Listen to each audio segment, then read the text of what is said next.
ಶ್ರೀರಾಮ ಶರಣಂ ಸಮಸ್ತ ಜಗತಾಂ ರಾಮಂ ವಿನಾ ಕಾಗತಿ ರಾಮೇಣ ಪ್ರತಿಹನ್ಯತೆ ಕಲಿಮಲಂ ರಾಮಾಯ ಕಾರ್ಯಂ ನಮಃ ರಾಮಾತ್ರಸ್ಯತಿ ಕಾಲ ಭೀಮ ಭುಜಗೋ ರಾಮಸ್ಯ ಸರ್ವಂ ವಶೇ ರಾಮೇ ಭಕ್ತಿರಖಂಡಿತ ಭವತು ಮೇ ರಾಮತ್ವಮೇವಾಶ್ರಯಃ. ನಮಸ್ಕಾರ ಎಲ್ಲರಿಗೂ. ನಾವೀಗ ಶ್ರೀಮದ್ ವಾಲ್ಮೀಕಿ ರಾಮಾಯಣದಲ್ಲಿ ಅದರ ಮಹತ್ವವನ್ನು ನೋಡ್ತಾ ಇದ್ದೇವೆ. ಇವತ್ತು ಶ್ರೀಮದ್ ವಾಲ್ಮೀಕಿ ರಾಮಾಯಣದ ಮಹತ್ವದ 2ನೇ ಅಧ್ಯಾಯವನ್ನು ನೋಡ್ತಾ ಹೋಗೋಣ. ಈ ಅಧ್ಯಾಯದಲ್ಲಿ ನಾರದ ಸನತ್ ಕುಮಾರ ಸಂವಾದ, ಸುದಾಸ ಅಥವಾ ಸೋಮದತ್ತ ಬ್ರಾಹ್ಮಣನಿಗೆ ರಾಕ್ಷಸತ್ವ ಪ್ರಾಪ್ತಿ ಹಾಗೂ ರಾಮಾಯಣ ಕಥಾಶ್ರವಣದಿಂದ ಅವನ ಉದ್ಧಾರ ಹೇಗಾಗ್ತದೆ ಅನ್ನುವಂಥದ್ದನ್ನ ನೋಡೋಣ. ಅಧ್ಯಾಯವನ್ನ ಪ್ರಾರಂಭ ಮಾಡೋಣ. ಋಷಿಗಳು ಕೇಳಿದ್ರು, ಮಹಾಮುನಿಗಳೇ, ದೇವಶ್ರೀ ನಾರದ ಮುನಿಗಳು ಸನತ್ ಕುಮಾರರಿಗೆ ರಾಮಾಯಣ ಸಂಬಂಧವಾದ ಎಲ್ಲ ಧರ್ಮಗಳನ್ನ ಹೇಗೆ ವರ್ಣಿಸಿದ್ದರು? ಅವರಿಬ್ಬರು ಯಾವ ಕ್ಷೇತ್ರದಲ್ಲಿ ಭೇಟಿಯಾಗಿದ್ದರು? ನಾರದರು ಅವರಲ್ಲಿ ಹೇಳಿದುದು ಎಲ್ಲವನ್ನೂ ನಮಗೆ ನೀವು ತಿಳಿಸಿರಿ ಎಂಬುದಾಗಿ ನೈಮಿಷಾರಣ್ಯದ ಋಷಿಗಳು ಸೂತ ಮುನಿಗಳಲ್ಲಿ ಕೇಳ್ತಾರೆ. ಸೂತ ಪುರಾಣಿಕರು ಅದಕ್ಕೆ ಉತ್ತರವನ್ನ ಕೊಡ್ತಾ ಹೇಳ್ತಾರೆ, ಮುನಿವರರೇ, ಸನಕಾದಿ ಮಹಾತ್ಮರು ಭಗವಾನ್ ಬ್ರಹ್ಮದೇವರ ಪುತ್ರರೆಂದು ತಿಳಿಯಲಾಗಿದೆ. ಅವರಲ್ಲಿ ಮಮತೆ ಅಹಂಕಾರವಾದರೂ ಕೊಂಚವೂ ಇರಲಿಲ್ಲ. ಅವರೆಲ್ಲರೂ ಊರ್ಧ್ವರೇತರು, ಅಂದರೆ ನೈಷ್ಠಿಕ ಬ್ರಹ್ಮಚಾರಿಗಳು ಆಗಿದ್ದರು. ನಾನು ಅವರ ಹೆಸರನ್ನ ಹೇಳುವೆನು. ಸನಕ, ಸನಂದನ, ಸನತ್ ಕುಮಾರ ಮತ್ತು ಸನಾತನ ಇವರನ್ನ ಸನತ್ ಕುಮಾರರೆಂದು ತಿಳಿಯಲಾಗಿದೆ. ಅವರು ಭಗವಾನ್ ವಿಷ್ಣುವಿನ ಭಕ್ತರು, ಮಹಾತ್ಮರು ಆಗಿದ್ದಾರೆ. ಸದಾ ಬ್ರಹ್ಮಚಿಂತನೆಯಲ್ಲೇ ತೊಡಗಿರುತ್ತಾರೆ. ಸತ್ಯವಾದಿಗಳಾಗಿದ್ದು ಸಾವಿರಾರು ಸೂರ್ಯರಂತೆ ತೇಜಸ್ವಿಗಳು, ಮೋಕ್ಷಾಭಿಲಾಷಿಗಳು ಆಗಿರುವರು. ಒಮ್ಮೆ ಆ ಮಹಾ ತೇಜಸ್ವಿ ಬ್ರಹ್ಮಪುತ್ರರಾದ ಸನಕಾದಿಗಳು ಬ್ರಹ್ಮದೇವರ ಸಭೆಯನ್ನ ನೋಡಲು ಮೇರು ಪರ್ವತದ ಶಿಖರಕ್ಕೆ ಹೋದರು. ಅಲ್ಲಿ ಭಗವಾನ್ ವಿಷ್ಣುವಿನ ಚರಣಗಳಿಂದ ಪ್ರಕಟಗೊಂಡ ಪರಮ ಪುಣ್ಯಮಯ ಗಂಗೆಯು ನದಿಯಾಗಿ ಹರಿಯುತ್ತಿದ್ದಳು. ಆಕೆಯನ್ನ ಸೀತಾ ಎಂದು ಹೇಳುತ್ತಾರೆ. ಅದನ್ನ ದರ್ಶಿಸಿ ಆ ತೇಜಸ್ವಿ ಮಹಾತ್ಮರು ಅದರಲ್ಲಿ ಸ್ನಾನ ಮಾಡಲು ತೊಡಗಿದರು. ಬ್ರಾಹ್ಮಣರೇ, ಅಷ್ಟರಲ್ಲಿ ದೇವರ್ಷಿ ನಾರದ ಮುನಿಗಳು ಭಗವಂತನ ನಾರಾಯಣಾದಿ ನಾಮಗಳನ್ನ ಹಾಡುತ್ತಾ ಅಲ್ಲಿಗೆ ಬಂದು ತಲುಪಿದರು. ಅವರು ನಾರಾಯಣ, ಅಚ್ಯುತ, ಅನಂತ, ವಾಸುದೇವ, ಜನಾರ್ದನ, ಯಜ್ಞೇಶ, ಯಜ್ಞಪುರುಷ, ರಾಮ, ವಿಷ್ಣು, ನಿನಗೆ ನಮಸ್ಕಾರಗಳು ಹೀಗೆ ಭಗವನ್ ನಾಮಗಳನ್ನ ಉಚ್ಚರಿಸುತ್ತಾ ಸಮಸ್ತ ಜಗತ್ತನ್ನ ಪವಿತ್ರಗೊಳಿಸುವ ಏಕಮಾತ್ರ ಲೋಕಪಾವನಿ ಗಂಗೆಯನ್ನ ಸ್ತುತಿಸುತ್ತಾ ಅಲ್ಲಿಗೆ ಬಂದರು. ಬಂದಿರುವವರನ್ನ ನೋಡಿ ಮಹಾ ತೇಜಸ್ವಿ ಸನಕಾದಿ ಮುನಿಗಳು ಅವರನ್ನ ಯಥೋಚಿತವಾಗಿ ಪೂಜಿಸಿದರು ಹಾಗೂ ನಾರದರು ಕೂಡ ಆ ಮುನಿಗಳಿಗೆ ತಲೆಬಾಗಿದರು. ಅನಂತರ ಅಲ್ಲಿ ಮುನಿಗಳ ಸಭೆಯಲ್ಲಿ ಸನತ್ ಕುಮಾರರು ಭಗವಾನ್ ನಾರಾಯಣನ ಪರಮ ಭಕ್ತ ಮುನಿವರ ನಾರದರಲ್ಲಿ ಈ ಪ್ರಕಾರ ಕೇಳಿದ್ರು. ಸನತ್ ಕುಮಾರರು ಹೇಳಿದ್ರು, ಮಹಾಪ್ರಾಜ್ಞ ನಾರದರೇ, ತಾವು ಸಮಸ್ತ ಮುನಿವರರಲ್ಲಿ ಸರ್ವಜ್ಞರಾಗಿರುವಿರಿ. ಸದಾ ಶ್ರೀಹರಿಯ ಭಕ್ತಿಯಲ್ಲಿ ತತ್ಪರರಾಗಿರುವಿರಿ. ಆದ್ದರಿಂದ ನಿಮ್ಮಿಂದ ಮಿಗಿಲಾದವರು ಯಾರೂ ಇಲ್ಲ. ಯಾರಿಂದ ಸಮಸ್ತ ಚರಾಚರ ಜಗತ್ತಿನ ಉತ್ಪತ್ತಿಯಾಗಿದೆಯೋ, ಈ ಗಂಗೆಯು ಯಾರ ಚರಣಗಳಿಂದ ಪ್ರಕಟಗೊಂಡಿರುವಳೋ ಆ ಹರಿಯ ಸ್ವರೂಪದ ಜ್ಞಾನ ಹೇಗಾಗುತ್ತದೆ ಎಂದು ನಾವು ಕೇಳುತ್ತಿದ್ದೇವೆ. ನಮ್ಮ ಮೇಲೆ ನಿಮಗೆ ಕೃಪೆ ಇದ್ದರೆ ನಮ್ಮ ಪ್ರಶ್ನೆಯನ್ನು ಯಥಾರ್ಥವಾಗಿ ವಿವೇಚಿಸಿರಿ. ಈ ರೀತಿಯಾಗಿ ಸನತ್ ಕುಮಾರರು ನಾರದರನ್ನ ಕೇಳ್ತಾರೆ. ಅದಕ್ಕೆ ಉತ್ತರವನ್ನ ಕೊಡ್ತಾ ನಾರದರು ಹೇಳಿದ್ರು, ಪರಾತ್ಪರ ಪರಮದೇವ ಶ್ರೀರಾಮನಿಗೆ ನಮಸ್ಕಾರವು. ಯಾರ ನಿವಾಸ ಸ್ಥಾನವೂ ಅತಿ ಉತ್ಕೃಷ್ಟವಾಗಿದೆಯೋ ಹಾಗೂ ಸಗುಣ ನಿರ್ಗುಣ ರೂಪನು ಆ ರಾಮನಿಗೆ ನನ್ನ ನಮಸ್ಕಾರವು. ನಮಃ ಪರಾಯ ದೇವಾಯ ಪರಾತ್ಪರತರಾಯ ಚ ಪರಾತ್ಪರ ನಿವಾಸಾಯ ಸಗುಣಾಯ ಗುಣಾಯ ಚ. ಜ್ಞಾನ, ಅಜ್ಞಾನ, ಧರ್ಮ, ಅಧರ್ಮ, ವಿದ್ಯೆ ಮತ್ತು ಅವಿದ್ಯೆಯು ಎಲ್ಲವೂ ತನ್ನ ಸ್ವರೂಪವಾಗಿದೆಯೋ ಹಾಗೂ ಎಲ್ಲರ ಆತ್ಮರೂಪನಾಗಿರುವನು ಆ ಪರಮೇಶ್ವರನಾದ ನಿನಗೆ ನಮಸ್ಕಾರವು. ಯಾರು ದೈತ್ಯರ ವಿನಾಶ ಮತ್ತು ನರಕದ ಅಂತ್ಯಗೊಳಿಸುವನು, ತನ್ನ ಕೈ ಸಂಕೇತ ಮಾತ್ರದಿಂದ ಅಥವಾ ತನ್ನ ಭುಜಗಳ ಬಲದಿಂದ ಧರ್ಮವನ್ನ ರಕ್ಷಿಸುವನು, ಪೃಥ್ವಿಯ ಭಾರವನ್ನ ವಿನಾಶಗೊಳಿಸುವುದು ಮನೋರಂಜನೆ ಮಾತ್ರವಾಗಿದೆಯೋ ಆ ಮನೋರಂಜನೆಯ ಅಭಿಲಾಷೆ ಸದಾ ಇರಿಸುತ್ತಾನೋ ಆ ರಘುಕುಲ ದೀಪ ಶ್ರೀರಾಮನಿಗೆ ನಾನು ನಮಸ್ಕರಿಸುತ್ತೇನೆ. ಒಬ್ಬನೇ ಆಗಿದ್ದರೂ 4 ಸ್ವರೂಪಗಳಲ್ಲಿ ಅವತರಿಸಿರುವನು. ವಾನರರೊಂದಿಗೆ ರಾಕ್ಷಸ ಸೇನೆಯನ್ನ ಸಂಹಾರ ಮಾಡಿರುವನು.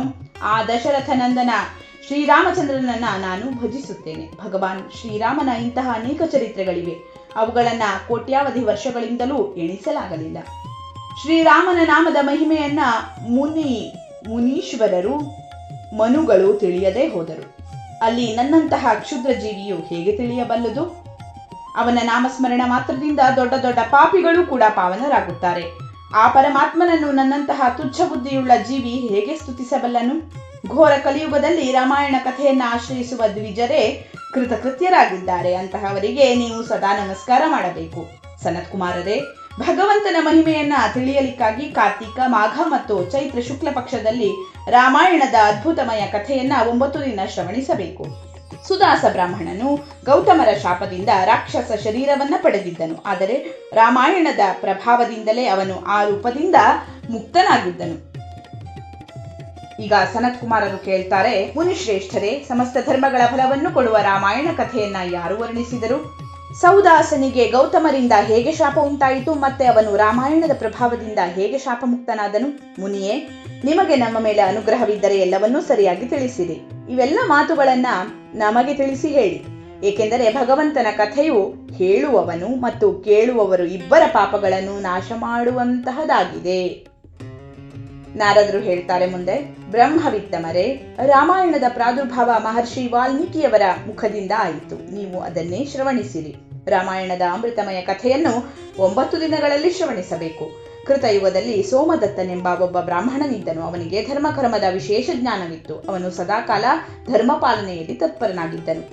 ಆ ಬ್ರಾಹ್ಮಣನು ಸೌದಾಸ ಎಂದು ಪ್ರಸಿದ್ಧನಾಗಿದ್ದನು.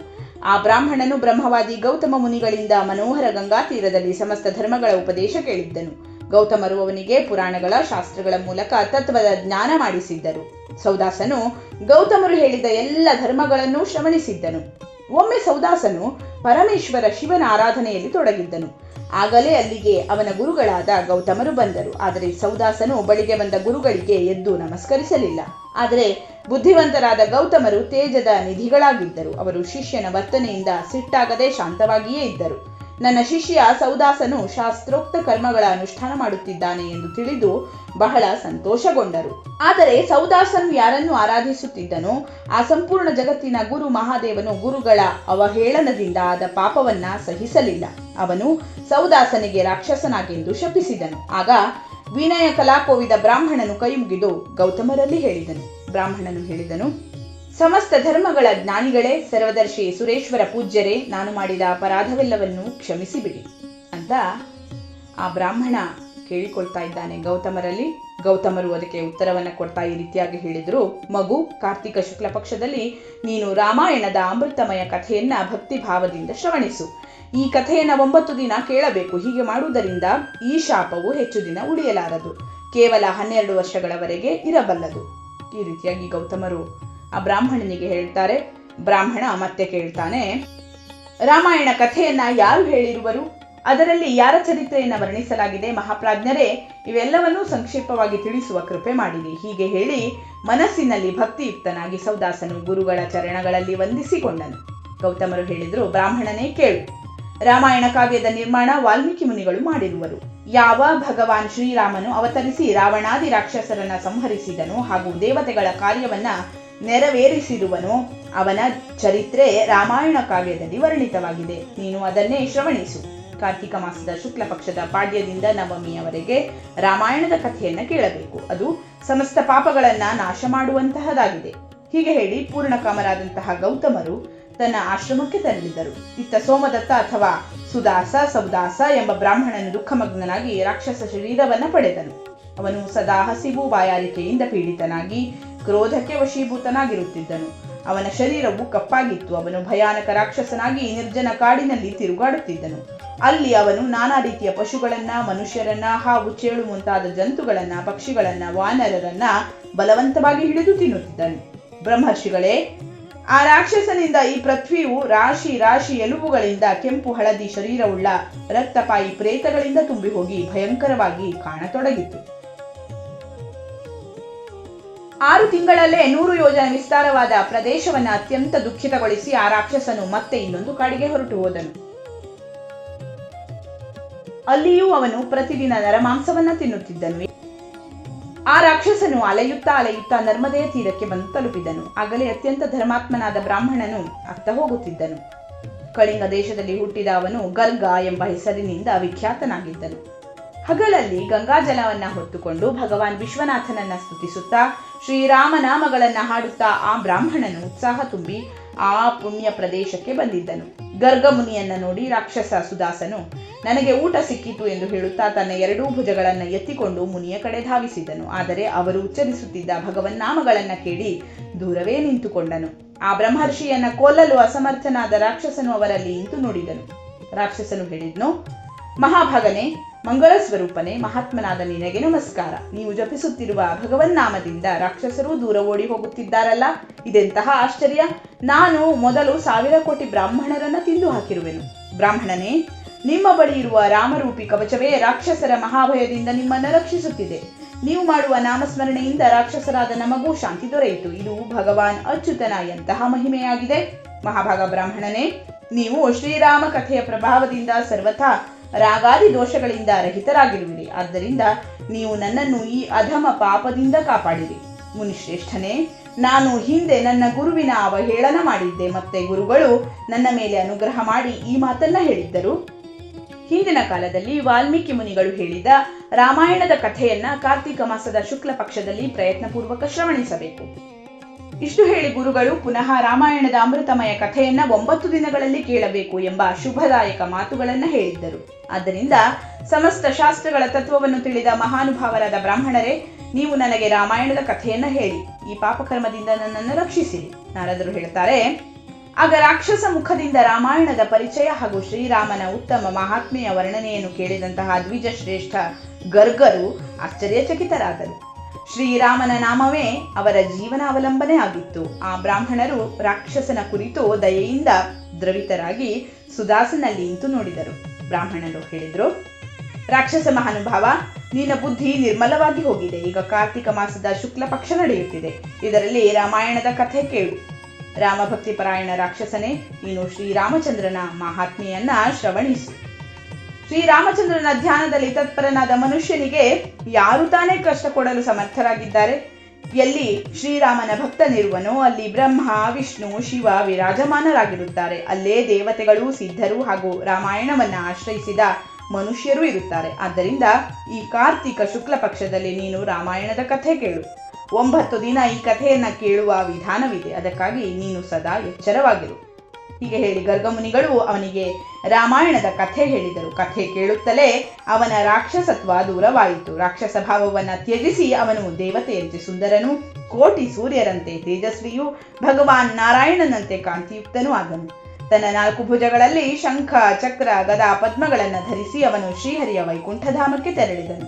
ಬ್ರಾಹ್ಮಣ ಗರ್ಗಮುನಿಯನ್ನ ಭೂರಿ ಭೂರಿ ಪ್ರಶಂಸಿಸುತ್ತಾ ಅವನು ಭಗವಂತನ ಉತ್ತಮ ಧಾಮಕ್ಕೆ ನಡೆದನು. ನಾರದರು ಹೇಳಿದ್ರು, ಈಗ ವಿಪ್ರೋತ್ತಮರೇ, ಆದ್ದರಿಂದ ನೀವು ಕೂಡ ರಾಮಾಯಣದ ಅಮೃತಮಯ ಕಥೆಯನ್ನ ಕೇಳಿರಿ. ಇದರ ಶ್ರವಣದ ಮಹಿಮೆ ಯಾವಾಗಲೂ ಇದೆ. ಆದರೆ ಕಾರ್ತಿಕ ಮಾಸದಲ್ಲಿ ವಿಶೇಷವಾಗಿ ಹೇಳಲಾಗಿದೆ. ರಾಮಾಯಣದ ನಾಮವನ್ನ ಸ್ಮರಿಸುವುದರಿಂದಲೇ ಮನುಷ್ಯನು ಕೋಟಿ ಪಾಪಗಳಿಂದ ಹಾಗೂ ಸಮಸ್ತ ಪಾಪಗಳಿಂದ ಮುಕ್ತನಾಗಿ ಪರಮಗತಿಯನ್ನ ಪಡೆದುಕೊಳ್ಳುವನು. ಮನುಷ್ಯನು ರಾಮಾಯಣ ಈ ನಾಮವನ್ನ ಒಮ್ಮೆಯಾದರೂ ಜಪಿಸಿದರೆ ಅವನ ಸಮಸ್ತ ಪಾಪಗಳಿಂದ ಅವನು ಮುಕ್ತನಾಗಿ ಅಂತ್ಯದಲ್ಲಿ ಭಗವಾನ್ ವಿಷ್ಣುವಿನ ಲೋಕಕ್ಕೆ ತೆರಳುವನು. ಭಕ್ತಿ ಭಾವದಿಂದ ರಾಮಾಯಣ ಕಥೆಯನ್ನ ಓದುವವನಿಗೆ, ಕೇಳುವವನಿಗೆ ಗಂಗಾ ಸ್ನಾನಕ್ಕಿಂತ 100 ಪಟ್ಟು ಪುಣ್ಯ ದೊರೆಯುತ್ತದೆ. ಈ ರೀತಿಯಾಗಿ ಶ್ರೀ ಸ್ಕಂದ ಪುರಾಣದ ಉತ್ತರಖಂಡದಲ್ಲಿನ ನಾರದ ಸನತ್ ಕುಮಾರ ಸಂವಾದದಲ್ಲಿ ರಾಮಾಯಣ ಮಹಾತ್ಮ್ಯದ ಪ್ರಸಂಗದಲ್ಲಿ ಸೌದಾಸನೆಂಬ ಬ್ರಾಹ್ಮಣ ರಾಕ್ಷಸನಾಗಿ ಮುಂದೆ ಉದ್ಧಾರನಾದ ಎಂಬ 2ನೇ ಅಧ್ಯಾಯ ಪೂರ್ಣವಾಯಿತು. ಧನ್ಯವಾದಗಳು. ಲೋಕಾಹ ಸಮಸ್ತಾಹ ಸುಖಿನೋ ಭವಂತು.